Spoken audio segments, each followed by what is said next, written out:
Друзья, всем привет! Добро пожаловать на шестой принцип эффективного изучения русского языка. И сегодняшний принцип, он будет вытекать из пятого принципа. А пятый принцип был изучать русский каждый день. Вот, чтобы эффективно изучать русский, им нужно заниматься каждый день.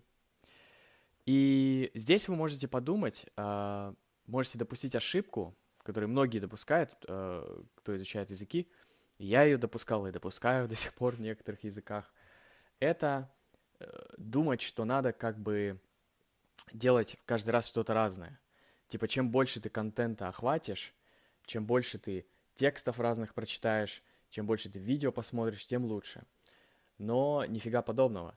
Чтобы эффективно изучать любой иностранный язык, и вот это сейчас шестой принцип он будет изучать, нужно повторять одно и то же по много раз. Одно и то же. Минимум 5 раз. Ну, вы можете 2, 3, 4, но 5 это такая среднее число, которое вот я рекомендую. И зачем? Зачем повторять одно и то же?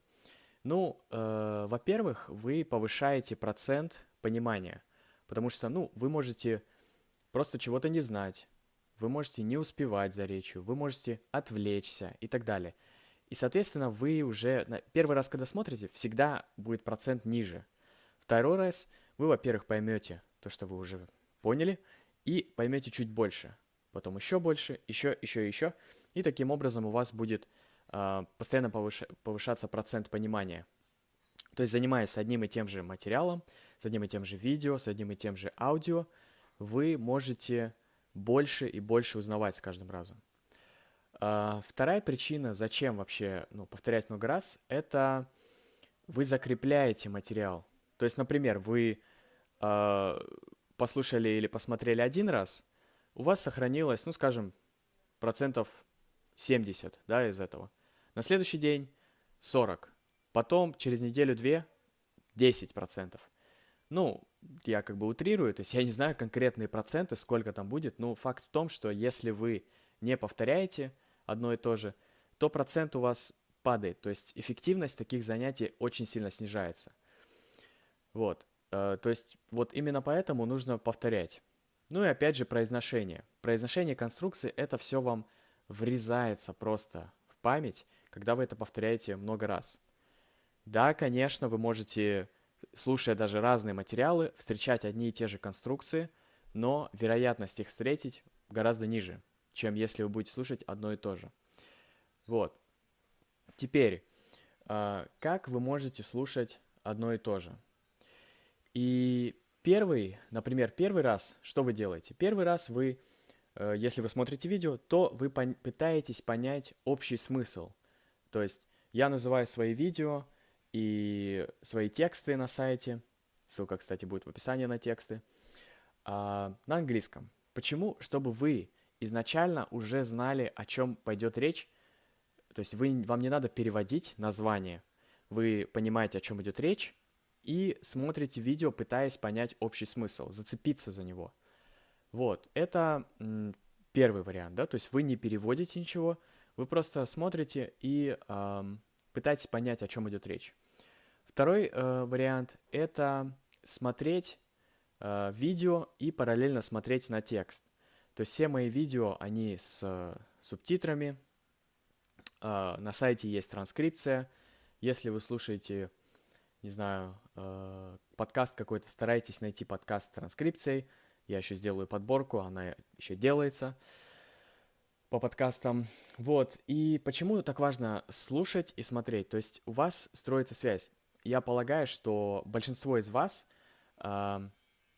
вы изучаете кириллицу как иностранный алфавит. То есть это не алфавит вашего родного языка. И вы вот так лучше понимаете алфавит, лучше понимаете кириллицу и лучше, как сказать, понимаете, почему О читается как А и так далее. То есть вы видите на примере, и вам, соответственно, проще понимать. Третий вариант – это когда вы слушаете и переводите все незнакомые слова. И это очень-очень крутой и быстрый способ обогатить себя словарным запасом, если у вас есть, конечно, мотивация.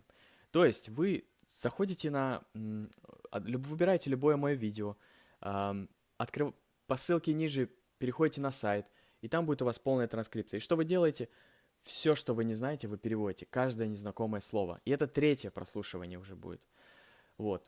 Например, вы все перевели, и потом в следующий раз вы еще раз просто слушаете и уже пытаетесь вспомнить. Потом вы, допустим, смотрите в текст и слушаете и так далее. То есть все вот это можно делать много раз с одним текстом, и это будет очень эффективно. Также четвертый пункт, что вы можете сделать, ну, четвертый раз, например, это вы слушаете и повторяете.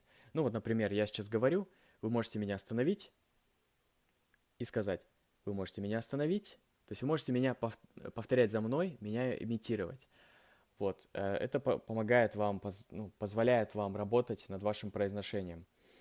Ну и, наконец, очень-очень крутой способ тоже работы над произношением, это когда вы сначала читаете, а потом включаете аудио и слушаете. То есть, например, предложение вы прочитали, потом включили и послушали, как я, допустим, это произношу.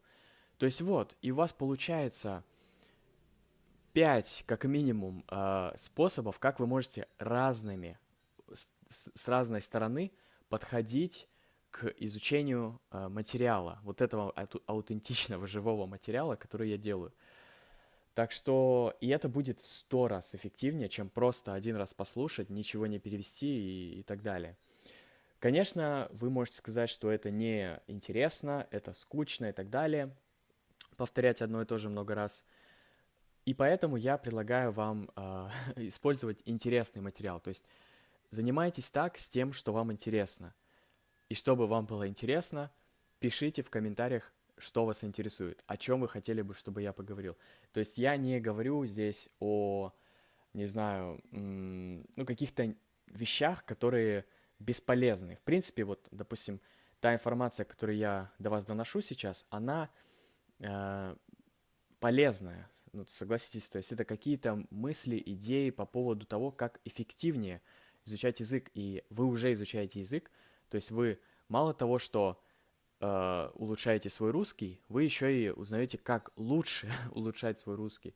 Ну, то есть я считаю, что это очень классная комбинация, но в любом случае пишите свои варианты, тем, идеи и так далее. Вот, я также публикую тексты с аудио, то есть вы можете читать и параллельно слушать аудио, то, как я там озвучил все это, носитель языка.